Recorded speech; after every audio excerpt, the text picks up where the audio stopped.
Hello everyone, নতুন আরেকটি ভিডিওতে আপনাদেরকে স্বাগতম জানাচ্ছি। বান্দরবনের গহীনে থেকে আপনাদেরকে ভালোবাসা জানাচ্ছি। মূলত এই ভিডিওটি তাদের জন্য যারা কিস্তং রুংরাং সামিট করবার চিন্তাধারা করছেন, তাদের জন্য মূলত ভিডিওটি স্পেশাল হতে যাচ্ছে। এবং ফাইনালি যারা পাহাড় ভালোবাসেন তারাও দেখতে পারেন। যাক, মূল আলোচনায় চলে আসি। আপনারা যারা কিস্তং রুংরাং আসবেন তাদের জন্য ছোট্ট একটি টিপস হলো, আপনারা যাওয়ার পথে অর্থাৎ আলীকদম থেকে কোন রুটে আপনারা কিস্তং রুংরাং সামিট করবেন সেটি নিয়ে মূলত কথা বলছি। সেটি হলো, এই যে দেখেন, এটি হচ্ছে আপনার যাওয়ার পথে, আমরা কেবল নামার পথে আছি। এখন আপনি যদি 21 কিলো দিয়ে ঢুকে প্রথম দিন আপনারা খেমচংপাড়ায় চলে যান, খেমচংপাড়ায় 21 কিলো থেকে 5 ঘন্টা ট্রেকিং করলেই মোটামুটি আপনারা খেমচংপাড়ায় চলে যাবেন। আর এখানে খুব বেশি আপনার অনেক বেশি খারাপ পাহাড় নেই, মোটামুটি সাধারণ ট্রেকার হলেও চলে যেতে পারবেন। কিন্তু খেমচংপাড়ায় যাবেন চলে যাবেন প্রথম দিন, রাত্রি থাকবেন ভালো। ওইখানে স্পেশালি ডন্দা আছে, চেষ্টা করবেন ডন্ডার রুমে উঠতে। আচ্ছা, তারপর ডন্ডার সাথে কথা বলে পরের দিন, তারপরে যারা সাংপা যাবেন খুব বড়ুটে সাংপা চলে যাবেন, কিস্তং চলে যাবেন। কিস্তং সামিট করে পরে, এটা যদি খুব কষ্টকর, যাক সাংপা স্কিপ করলাম। আপনারা যারা খুব বড়ুটে সকাল 7টার মধ্যে যদি কিস্তং চলে যান, দুপুর 1টার মধ্যে আপনারা কিস্তং সামিট করে আবার খেমচংপাড়ায় চলে আসবেন। খেমচংপাড়ায় এসে দুপুরের খাবার খেয়ে একটু রেস্ট নিয়ে আপনারা চলে আসবেন মেনিংপাড়া উদ্দেশ্যে।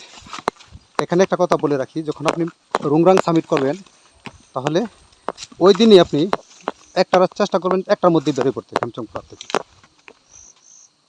ওই কিরে সুজান। আচ্ছা, খেমচংপাড়া থেকে আপনারা যখন মেনিংপাড়া উদ্দেশ্যে আসবেন, ফাইনালি মেনিংপাড়া উদ্দেশ্যে প্রায় ঘন্টা দেড়েক সময় লাগে। কিন্তু এখানে একটা ওয়াই জংশন আছে, হ্যাঁ, ওই ওয়াই জংশন থেকে মেনিংপাড়া নামতে, শুধুখানি নামতে সময় লাগে প্রায় 30 মিনিটের মতো।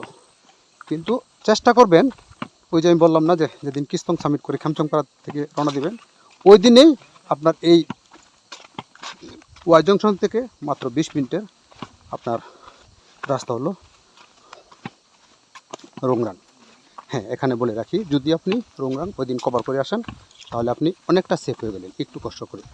আর যদি রুংরাং সামিট না করে একবারে মেনিংপাড়া আসেন, তাহলে আপনাকে ওই ওয়াই জংশন পর্যন্ত যেতে যেতে আপনার সময় লাগবে প্রায় ঘন্টা দেড়েক। হ্যাঁ, আবার আসা যায় 3 ঘন্টার সময় পেছে পড়ে যাবে। যাক, এই হলো আপনার রুংরাং সামিট করা। কিন্তু আপনারা অবশ্যই কোনো অবস্থাতেই আসার সময় দুশ্রী বাজার হয়ে আসবেন না। যদি আসেন তাহলে এইরকম খারাপ পাহাড় একবার প্রথম দিনই যান শেষ হয়ে যাবে। এটা হচ্ছে মোটা দাগে আপনার কিস্তং রুংরাং সামিটের একটি রুট প্ল্যান আপনাদের সাথে শেয়ার করলাম। আশা রাখি আপনাদের বিন্দু কিছুটা হলেও কাজে লাগবে। কারণ এটা যারা মূলত পাহাড়ে ভ্রমণ আপনার নতুন আসতেছেন, বিভিন্ন গ্রুপের ভিডিও দেখে অথবা বিভিন্ন থেকে ইউটিউব দেখে যখন আপনি গ্রুপে অ্যাড হবেন, তখন ওরা কিন্তু তাদের চিন্তাটাই করবে গ্রুপে আপনার যখন অ্যাড হবেন। তো ফাইনালি আপনারা ওই কাজটা করবেন, কখনো আপনার ওই দুশ্রী বাজার হয়ে প্রথম দিন আপনারা মেনিয়াংপাড়ার দিকে বা খেমচংপাড়ার দিকে চেষ্টা করবেন। যদি করেন তাহলে একেবারে কষ্টের কোনো শেষ থাকবে না ফাইনালি। কারণ হচ্ছে পুরো 5 থেকে 6 ঘন্টা শুধু খালি পাহাড় উঠতে হবে। যেমনটা আমরা মোটামুটি এখানে নামতেছি, এটা বুঝেন, পাহাড় নামবেন তত উঠবেন যত নামবেন। তো আমরা অনেকক্ষণ যাবৎ শুধু নামছি। এই নামাটা সহজ, আবার যখন আপনি উপরের দিকে উঠবেন অনেক দিকেই কষ্ট হবে, অক্সিজেনের ঘাটতি হবে, ফাইনালি বিভিন্ন প্যারা খাবেন। তারপর জুক মামারা তো আসি আপনাকে স্বাগতম জানানোর জন্য। তো এই বিষয়টা আশা রাখি আপনারা মাথায় রাখবেন। হ্যাঁ, ভিডিওটি একটু লম্বা হলো।